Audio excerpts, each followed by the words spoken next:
Hey everyone, this is Wayne Stender with Celebrate Kids. Hey, before we get jumping into today's episode, I just want to let you know that Dr. Kathy and I are so excited to invite you to the Texas Homeschool Convention on June 5th and 7th this year. This is one of our favorite events of the year. It's a place where homeschooling families come together to learn and grow and be encouraged. And Dr. Kathy is speaking on some powerful topics to help you better understand how to strengthen your journey, how to encourage your kid and understand them, and how to build a thriving family culture. But beyond the sessions, the convention's really an experience that we love. You'll connect with like minded families, explore an incredible exhibit hall filled with amazing resources, and you'll leave really feeling inspired and equipped for the next season of homeschooling.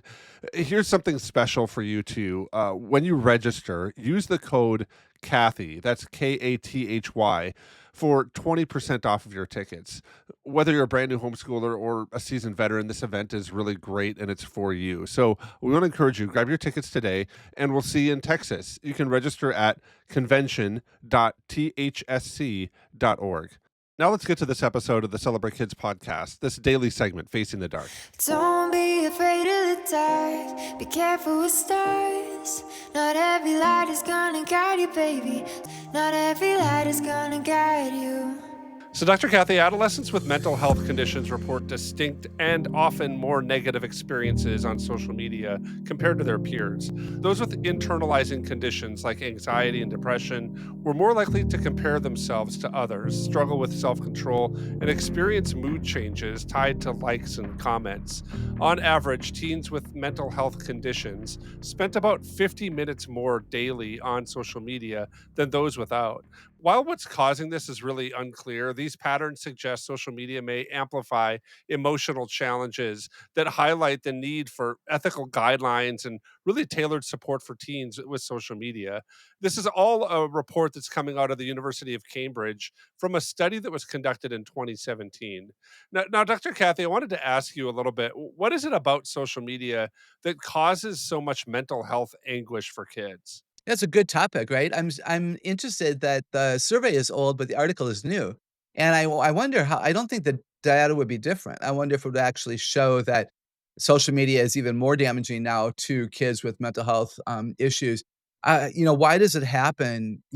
Kids with mental health issues who are already feeling lonely and isolated and less than, not good enough, may have some depression because they compare and they don't they're not good enough to please their dad, they're gonna find all over social media the comparison possibility, right?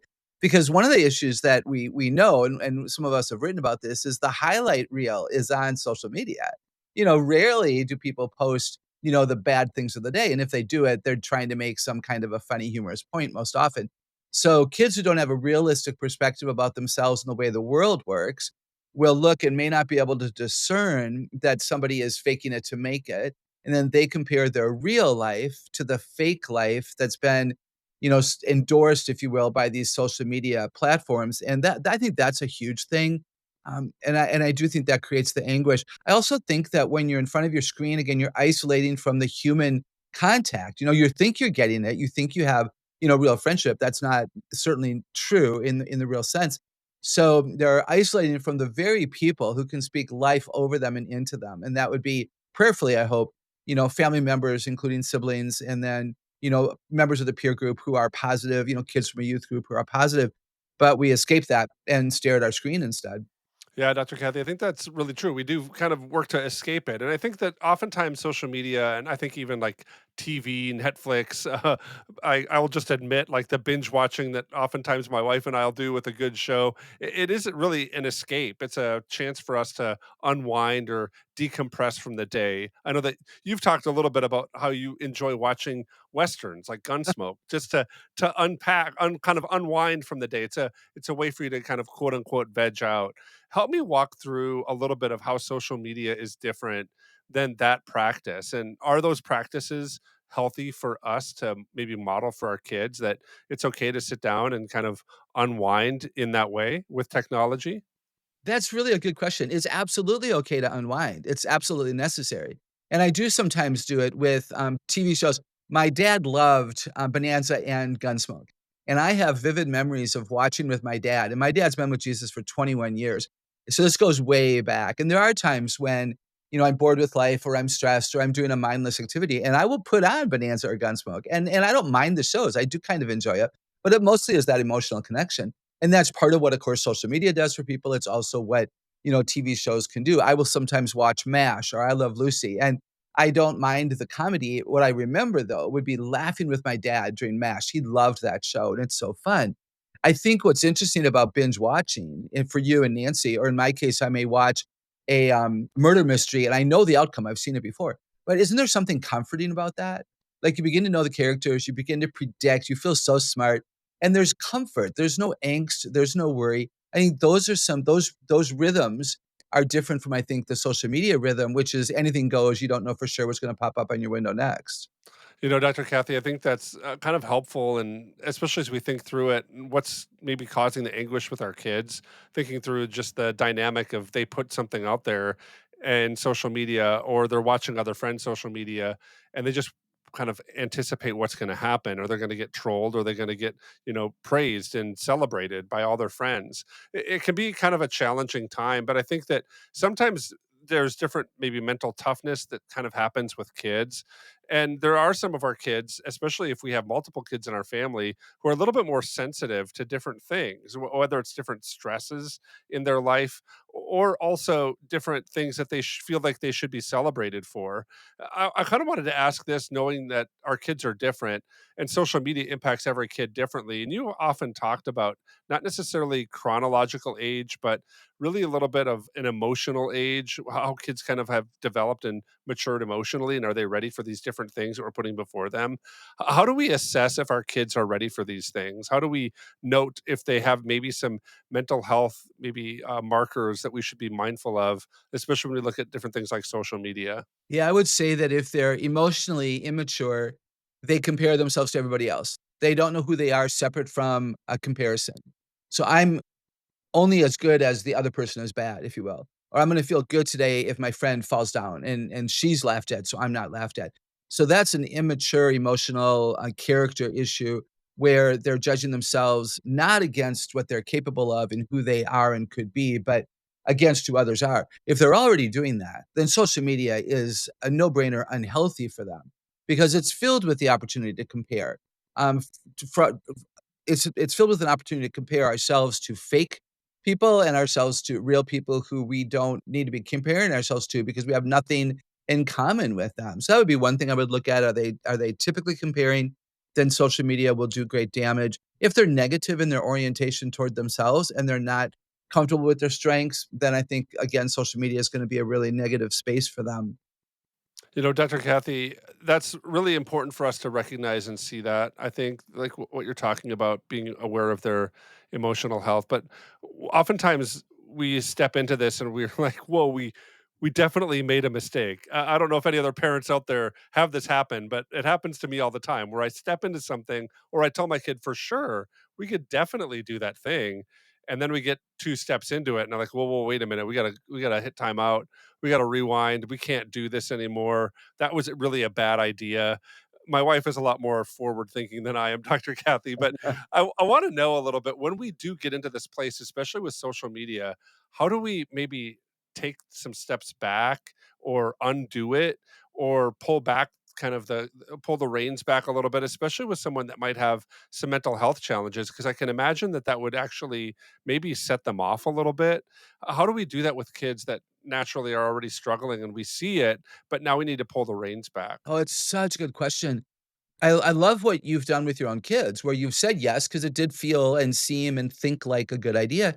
You didn't know, what it would do to your kids. I tell people on a regular basis, when you bought the phone for your kids, you had no idea what it would do. You weren't a bad parent. You didn't do a bad thing, and yet if you recognize down the road that, boy, this is changing my kids and their relationship with me, and they've become, critical and catty and negative and isolated, and they're not content. Like contentment is a sign of mental health. Contentment, peace, joy, satisfaction with, the life that I'm leading. And if we don't have that because now we again are comparing, that's a sign of trouble. So then we say to our kids, "I am so sorry. Like I had no idea. Like this was an experiment." Just like when I fed you broccoli for the first time, it was an experiment. Like parents experiment with their kids all the time. And yet I think some of us have allowed the experiment to last longer than is appropriate. Like, we know this is damaging their soul, and yet we're maybe weak, and we don't want the hassle of the complaining, and what are they gonna do with their time if we don't let them have the iPad? And, like, I get that as much as I can get that. So how do we do it? If we feel like there should be an absolute withdrawal, like, none of this is good for you, or do we want them to say Saturday morning only? One of the things I would say, Wayne, systematically and gradually withdraw it. I think cold turkey is probably unwise. That would depend upon age and stage and that emotional maturity and that we were talking about a few minutes ago. But in most cases, it's a systematic and gradual withdrawal. So if you've allowed your kids like 2 hours a day to unwind after school, then maybe it goes to 90 minutes and then 75 minutes and 60, 45, 30, 15. And maybe you chunk it. Maybe it's not 2 hours in one, unit of time, but it's an hour here and then an hour there. And then you tell the kids, because we have noticed your behavior change, because we've noticed your character change, because we've noticed that this actually causes the depression, the very thing that you think you're escaping from. Like, we've tracked it. Like, show them, keep a written record. All these times is when they're critical and complaining and argumentative and bossy toward their siblings. Keep a written record because it doesn't lie as much as your thought life and your spoken word. And then show them, we love you so much. This is the phrase, right, Wayne? We love you so much, we can't allow it to continue. And we know this will be hard.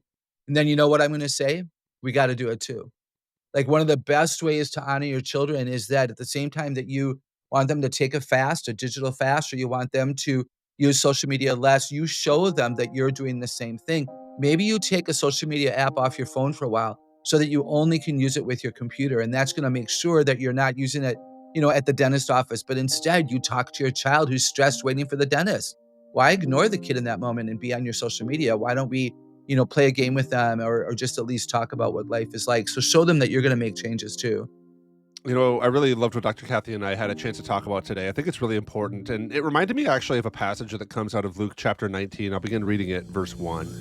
Jesus entered Jericho and was passing through. A man was there named Zacchaeus, and he was a chief tax collector and was wealthy. He wanted to see who Jesus was, but because he was short, he could not see over the crowd, so he ran ahead and climbed a sycamore fig tree to see him. Jesus was coming his way. When Jesus reached the spot where Zacchaeus was, he looked up and said to him, "Zacchaeus, come down immediately.